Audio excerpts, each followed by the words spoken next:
ഒരിടത്ത് ഒരു സുന്ദരിയായ അനാമിക എന്ന പേരുള്ള ഒരു പെൺകുട്ടി ഉണ്ടായിരുന്നു. അനാമിക ക്ലാസ്സിൽ നല്ലപോലെ പഠിക്കുന്ന ഒരു കുട്ടിയായിരുന്നു.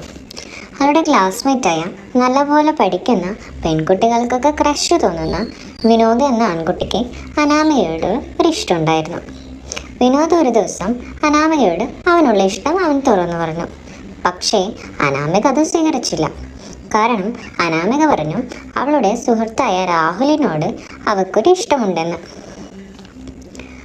അനാമിക രാഹുലിനോട് തൻ്റെ ഇഷ്ടത്തെക്കുറിച്ച് ഇതുവരെയും പറഞ്ഞില്ല. രാഹുലിനും പണ്ട് മുതൽക്കേ അനാമികയോട് ഒരിഷ്ടമുണ്ടായിരുന്നു.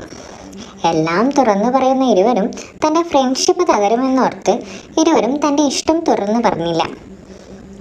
പലപ്പോഴും രാഹുൽ അനാമികയെ തന്നെ നോക്കിയിരിക്കാറുണ്ടായിരുന്നു. എന്നിട്ടും അനാമിക അത് മനസ്സിലാക്കിയിരുന്നില്ല. സുഹൃത്ത് ബന്ധത്തിൽ തുടങ്ങി പ്രണയത്തിൽ എത്തി നിൽക്കുന്നത് അറിയാത്ത രണ്ട് സുഹൃത്തുക്കൾ. ഈ കഥ നിങ്ങൾക്ക് ഇഷ്ടമായോ? ഇഷ്ടപ്പെട്ടാലും ഇല്ലെങ്കിലും കമൻറ്റിൽ അത് പറയണേ. ഇഷ്ടപ്പെട്ടാൽ സബ്സ്ക്രൈബ് ചെയ്ത് ഒന്ന് സപ്പോർട്ട് ചെയ്യണേ.